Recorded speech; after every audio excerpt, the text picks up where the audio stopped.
크라운 씌운다고 무조건 신경치료를 하는 선생님도 있거든요. 근데 저는 반대합니다. 신경치료라는 거는 환자 개인적으로 그 치아의 수명을 봤을 때는 신경치료는 안 하면 안 할수록 좋기 때문에 저는 되도록 안 하려고 하는 거예요.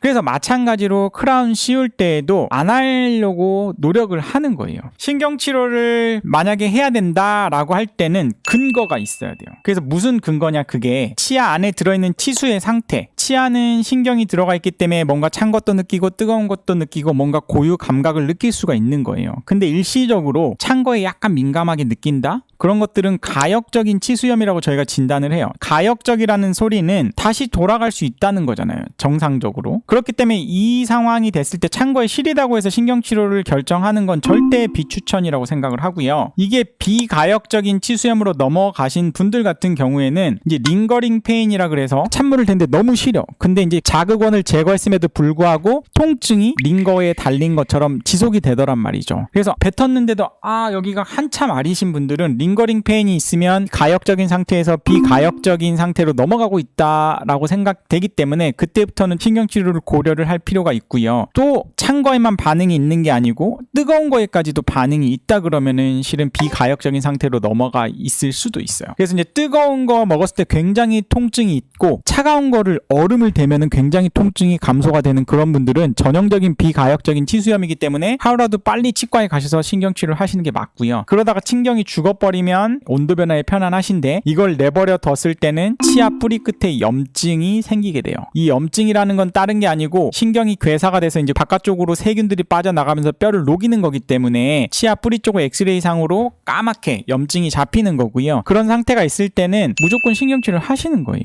그래서 이제 이게 급성 통증이 될 때도 있고 만성 통증이 될 때도 있는데 이제 면역력에 따라서 급성으로 가끔 되는 경우가 있는 거예요. 그래서 환자분들이 가만히 있을 때도 뭔가 욱신거린다. 그리고 아까 말씀드린 대로 뭔가 자극원이 있어서 뱉어냈는데도 불구하고 한참 링거링 페인이 있거나 뜨거운 거에까지도 반응이 있다. 아니면 신경이 죽어서 뿌리 끝에 염증이 있다. 그러면 신경치료할 확률이 높아진다고 생각하시고 빨리 치과에 가셔서 상담을 받으셔야 됩니다.